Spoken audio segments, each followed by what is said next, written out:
আন্দোলনের মুখে পোষ্য কোটা বাতিল করেছে রাজশাহী বিশ্ববিদ্যালয় প্রশাসন। বৃহস্পতিবার রাত 9:30টার দিকে এই কোটা বাতিলের ঘোষণা দেন উপাচার্য অধ্যাপক সালেহ আহসান নকিব। এ সময় আনন্দ মিছিল করেন আন্দোলনরত শিক্ষার্থীরা।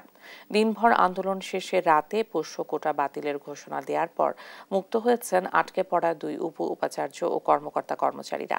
এর আগে সকাল 10টা থেকে পোষ্য কোটা বাতিল সহ 3 দফা দাবিতে বিশ্ববিদ্যালয়ের সৈয়দ নজরুল ইসলাম প্রশাসনিক ভবনে তালা ঝুলিয়ে দেয় শিক্ষার্থীরা। এই সময় বিশ্ববিদ্যালয়ের উপ উপাচার্য সহ প্রশাসনের কর্মকর্তারা অবরুদ্ধ হয়ে পড়েন।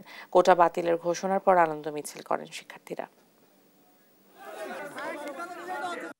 প্রক্রিয়ার ভেতর দিয়ে রাজশাহী বিশ্ববিদ্যালয়ের পোষ্য কোটার সম্পূর্ণ অবলুপ্তি এবং সেটার জন্য যা কিছু করণীয় সেটা করার ব্যাপারে আমি আমার অঙ্গীকার ব্যক্ত করছি।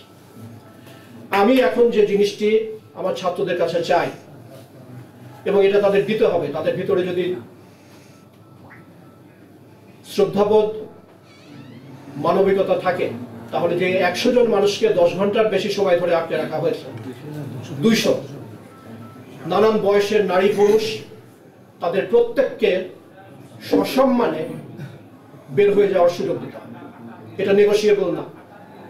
ছাত্রদের আরো দাবি দেওয়া আছে, এই প্রত্যেকটি দাবি দেওয়া আমরা অ্যাড্রেস করব, কিন্তু এই মুহূর্তে আমার অঙ্গীকার হচ্ছে রাজশাহী বিশ্ববিদ্যালয়ে পোষ্য কোটা বলে আর কোনো কোটা থাকছে না।